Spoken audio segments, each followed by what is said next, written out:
సుంకిశాల ప్రాజెక్టులో retaining wall కుప్పకూలిన ఘటనపై తెలంగాణ సర్కార్ సీరియస్ యాక్షన్ మొదలుపెట్టింది. ప్రాజెక్టు డైరెక్టర్ సుదర్శన్ను బదిలీ చేసింది. నాన్ ఫోకస్ పోస్టుకు బదిలీ చేసింది ప్రభుత్వం. అలాగే ప్రాజెక్టు కన్స్ట్రక్షన్ సర్కిల్ 3లో పనిచేస్తున్న అధికారులపైన చర్యలు చేపట్టారు. సుంకిశాల ప్రమాద ఘటనపై జలమండలి ఉన్నత స్థాయి అధికారులతో కమిటీ రిపోర్ట్ ఇవ్వడంతో చర్యలు మొదలుపెట్టారు.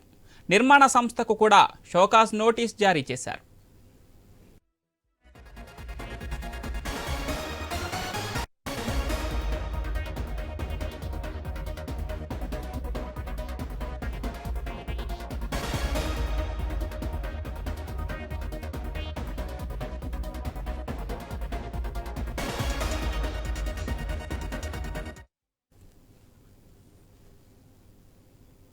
సుంకిశాల ప్రాజెక్టులో రిటైనింగ్ వాల్ కుప్పకూలిన ఘటనపై తెలంగాణ సర్కార్ సీరియస్ యాక్షన్ మొదలుపెట్టింది. ప్రాజెక్ట్ డైరెక్టర్ సుదర్శన్ను బదిలీ చేసింది సర్కార్. నాన్ ఫోకస్ పోస్టుకు బదిలీ చేసింది ప్రభుత్వం. అలాగే ప్రాజెక్టు కన్స్ట్రక్షన్ సర్కిల్ 3లో పనిచేస్తున్న అధికారులపైన చర్యలు చేపట్టింది. సుంకిశాల ప్రమాద ఘటనపై జలమండలి ఉన్నత స్థాయి అధికారులతో కమిటీ రిపోర్ట్ ఇవ్వడంతో చర్యలు మొదలుపెట్టారు. నిర్మాణ సంస్థకు కూడా షోకాజ్ నోటీసును జారీ చేశారు. ఇదే అంశంపై మరిన్ని డీటెయిల్స్ మా ప్రతినిధి కిరణ్ అందిస్తారు. ఎస్ కిరణ్. నాగర్ సాగర్ వద్ద సుంకిశాల ప్రాజెక్టు సంబంధించి ఇంటేక్ వాల్ రక్షణ గోడ కుప్పకూలింది. ఈ ఘటన రాష్ట్ర వ్యాప్తంగా సంచలనంగా మారింది. అయితే ఎప్పుడైతే ఆ ఇష్యూ బయటకు వచ్చిందో ఆ ఇష్యూ బయటకు వచ్చిన తర్వాత మంత్రులు ఉత్తమ్ కుమార్ రెడ్డి అదేవిధంగా తుమ్మల నాగేశ్వరరావు ఆ ప్రాజెక్టును సందర్శించారు. ప్రాజెక్టు సంబంధించి నిర్మాణ లోపాలను అదేవిధంగా దానికి సంబంధించిన ప్రాజెక్ట్ కుప్పకూలిన ఘటనకు సంబంధించి వివరాల మొత్తం కూడా సేకరించారు. అయితే ఆ ప్రాజెక్టు లో కొంత ఏదైతే అధికారుల తప్పిదం కావచ్చు, కాంట్రాక్టర్ నిర్లక్ష్యం అని కూడా ఇండైరెక్ట్ గా చెప్పడం జరిగింది. ఆ తర్వాత కూడా ఈ ఇష్యూ మొత్తం కూడా రాజకీయంగా రగడకు తెరలేపిందని చెప్పొచ్చు.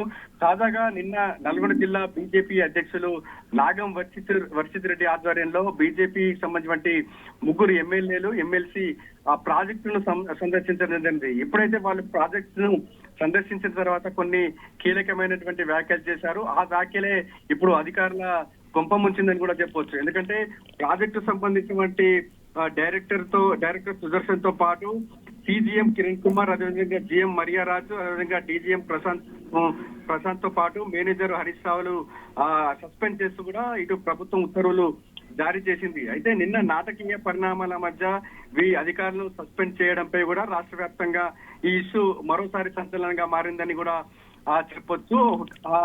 ఉట్టిన కూడా అధికారులను ఎందుకు సస్పెండ్ చేశారనే దానిపై కూడా కొంత దుమారం కూడా రేగుతున్నటువంటి పరిస్థితి అయితే ఉందని చెప్పొచ్చు. ఏదైతే నిన్న బీజేపీ ఎమ్మెల్యేలు ముగ్గురు ఎమ్మెల్యేలు ప్రాజెక్టును సందర్శించిన తర్వాత ప్రెస్ మీట్ పెట్టడం జరిగింది.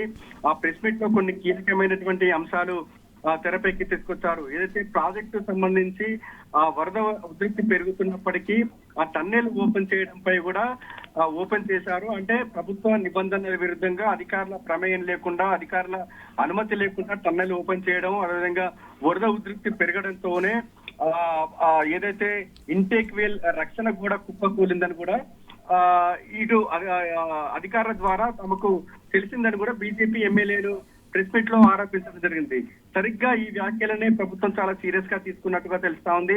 ఎందుకంటే ఆ నిబంధనల విరుద్ధంగా అక్కడ అధికారులు ఏదైతే లోపాలకు సంబంధించి బయటకు చెప్పడంపై కూడా కొంత ప్రభుత్వం కూడా సీరియస్ అయినట్టుగా తెలుస్తా ఉంది. ఈ నేపథ్యంలోనే ఏదైతే ఆ రక్షణ కూడా కూలడంపై కూడా అధికారులను బాధ్యుల్ని చేస్తూ ప్రభుత్వం అయితే సీరియస్ గా చర్యలు తీసుకుంది. వారిని సస్పెండ్ చేసింది. అదేవిధంగా కాంట్రాక్టర్ ఏదైతే సదరు కాంట్రాక్టర్ సంస్థ కూడా షోకాజ్ నోటీసులు కూడా జారీ చేసినటువంటి పరిస్థితి అయితే ఉందని చెప్పొచ్చు.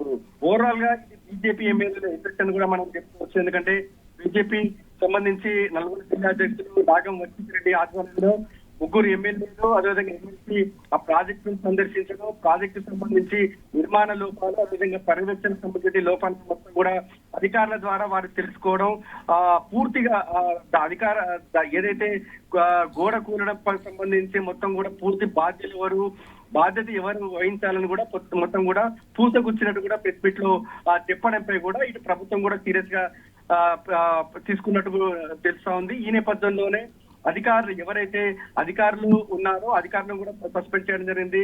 నిర్మాణ సంస్థ కూడా షోకాజ్ నోటీసులు కూడా జారీ చేయడం జరిగింది. దీంతో బీజేపీ ఎమ్మెల్యేలు కావచ్చు, బీజేపీ నల్గొండ జిల్లా అధ్యక్షులు నాగం వర్షిత్ రెడ్డి కూడా ఒకంత ఈ ఘటన కూడా మరోసారి సీరియస్ గా తీసుకునేటువంటి అవకాశాలు ఉన్నాయని కూడా మనకి చెప్పొచ్చు. ఎందుకంటే ఒక ప్రభుత్వం ఒక ముందడుగు వేసినటువంటి నేపథ్యంలో ఇది కేవలం అధికారుల తప్పిదంగానే ఇటు ప్రభుత్వం భావించింది. అదేవిధంగా ఇది ఇటు మేఘా కృష్ణారెడ్డి కాంట్రాక్టర్ కు షోకాజ్ నోటీసులు జారీ చేసినటువంటి నేపథ్యంలో రేపటి నుంచి మేఘా కృష్ణారెడ్డిపై కూడా చర్యలు తీసుకునేంత వరకు కూడా బీజేపీ పోరాడేటువంటి అవకాశాలు అయితే ఖచ్చితంగా కనిపిస్తుంది. ఎందుకంటే ఏదైతే కాంట్రాక్టర్ పై చర్యలు తీసుకోవాలి, కాంట్రాక్టర్ సంబంధించి తీసుకోవాలని కూడా నిన్నటి నుంచి కూడా చెప్తున్న నేపథ్యంలో మరోసారి కాంట్రాక్టర్ పై ఆయన బాధ్యతపై కూడా ఇటు బీజేపీ పోరాడేటువంటి అవకాశాలు ఉన్నాయని చెప్పొచ్చు. Right, thank you Kiran.